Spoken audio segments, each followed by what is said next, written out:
ಇಂದೇ ಡೌನ್ಲೋಡ್ ಮಾಡಿ ಮತ್ತು ನಿಮ್ಮ ನೆಚ್ಚಿನ ಶೋಗಳನ್ನು ಆನಂದಿಸಿ.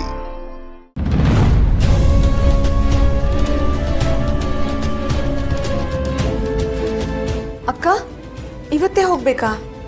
ಹ್ಞೂ ಕಣವಿ, ಸಚಿನ್ ಎಲ್ಲ ತಯಾರಿ ಮಾಡ್ಕೊಂಡವನೆ. ಇವತ್ತು ನಾವು ಟೆಂಡರ್ನಾಗೆ ಭಾಗವಹಿಸ್ಬೇಕು ಅಂದರೆ ಇವತ್ತು ಹೊರಡಬೇಕು. ಹಾಗಾದರೆ ನಾನು ನಿನ್ನ ಜೊತೆ ಬರ್ತೀನಿ. ಸುಮಾ ಹೊರಟ್ರೆ ನಾನು ಹೊರಡೋದೆ. ಸುಮಾ ಬಂದರೂ ಬರದೇ ಇದ್ರು ನೀನು ಹೋಗ್ಲೇಬೇಕು ಮಗ.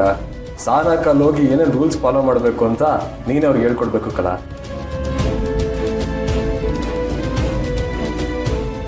ಅಲ್ಲ, ನೀವೆಲ್ಲ ಇವತ್ತೇ ಹೋಗ್ತೀನಿ ಅಂದ್ರೆ ಹೇಗೆ? ನಾವು ಅಮ್ಮನ ಸಮಾಧಿ ಪೂಜೆಗಂತಲ್ವಾ ಬಂದಿದ್ದು? ಅದು ಅಲ್ಲದೆ ಕಂಟಿಯವರು ಊರ ಹಬ್ಬದ ಯಜಮಾನಿಕೆ ವಹಿಸ್ಕೊಂಡಿದ್ದಾರೆ. ಇವಾಗ ಎಲ್ಲರೂ ಹೋಗ್ತೀನಿ ಅಂತಿದ್ದೀರಾ? ನನಗೆಲ್ಲ ಅರ್ಥ ಆಯ್ತದೆ ಕಣವಿ, ಆದರೆ ಏನು ಮಾಡೋದು, ಪರಿಸ್ಥಿತಿ ಹಿಂಗದೆ. ನಾವು ಹೆಂಗಾನ ಮಾಡಿ ಆ ಟೆಂಡರ್ನ ತಗೊಳ್ಳೇಬೇಕು. ಪ್ಲೀಸ್ ಕಳಿಸ್ಕೊಡವಿ. ಅಕ್ಕ, ಅಟ್ಲೀಸ್ಟ್ ಸುಮ್ಮನಾದ್ರೂ ಇಲ್ಲಿರೋಕೆ ಹೇಳಿ ಅಕ್ಕ. ಸುಮಾ, ನೀನು ಇಲ್ಲೇ ಇದ್ದು ಎಲ್ಲನೂ ಮುಗಿಸ್ಕೊಂಡು ಬಾರವಿ. ಇಲ್ಲ ಅಕ್ಕ, ಬರೀ 2 ದಿನ ಲೀವ್ ಅಂತ ಹೇಳ್ಕೊಂಡು ಬಂದಿದ್ದು. ಇಲ್ಲಿ ನೋಡಿದ್ರೆ ಇನ್ನೂ ಲೇಟ್ ಆಗ್ತಿದೆ.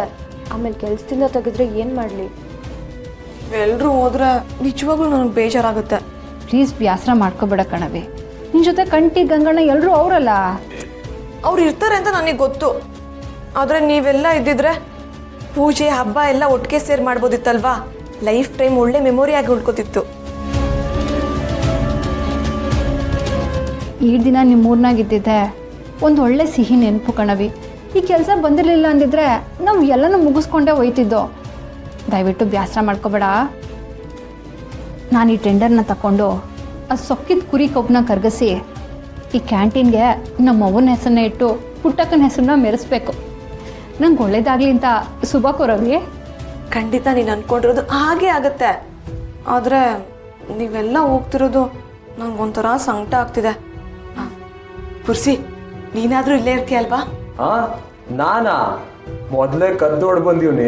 ಇವರೆಲ್ಲ ಹೋದ್ರೆ ನಾನು ಇಲ್ಲೇ ಇದ್ರೆ ಡ್ಯಾಡಿ ನನ್ನ ಕೈಮಾ ಮಾಡ್ಬಿಡ್ತದ ಅಷ್ಟೇ. ನಾನು ಹೋಗ್ಲೇಬೇಕು ಕಣಕ್ಕ. ನೀವೆಲ್ಲರೂ ಹೋಗ್ತೀರಾ ಅಂದ್ರೆ ನಿಮ್ಮ ಬಾವ ಒಪ್ಪಲ್ಲ. ಅವ್ರು ಬಂದಮೇಲೆ ಅದೇನು ಹೇಳ್ಬಿಟ್ಟು ಹೋಗ್ತೀರಾ ಹೋಗಿ. ಪುರ್ಸಿ, ಕಂಟಿರೋಗೆ ಫೋನ್ ಮಾಡಿ ಬಿರ್ನೆ ಬರೋಕ್ಕೆ ಹೇಳ. ಸರಿ, ಈಗ ಯಾರ್ಯಾರು ಬರ್ತಿರೋ ಎಲ್ಲರೂ ಬಟ್ಟೆಗಳನ್ನ ಎತ್ತಿಕೊಳ್ಳಿ. ಒಳ್ಳುಮ್ಮ, ನಾನಿನ್ನ ಏನು ಪ್ಯಾಕ್ ಮಾಡ್ಕೊಂಡಿಲ್ಲ, ಎಲ್ಲ ರೆಡಿ ಮಾಡ್ಕೋತೀನಿ. ಪುರ್ಸಿ ಬಾ ಮಗ. ಅಕ್ಕ, ನಾನು ಪ್ಯಾಕ್ ಮಾಡ್ಕೊತೀನಿ.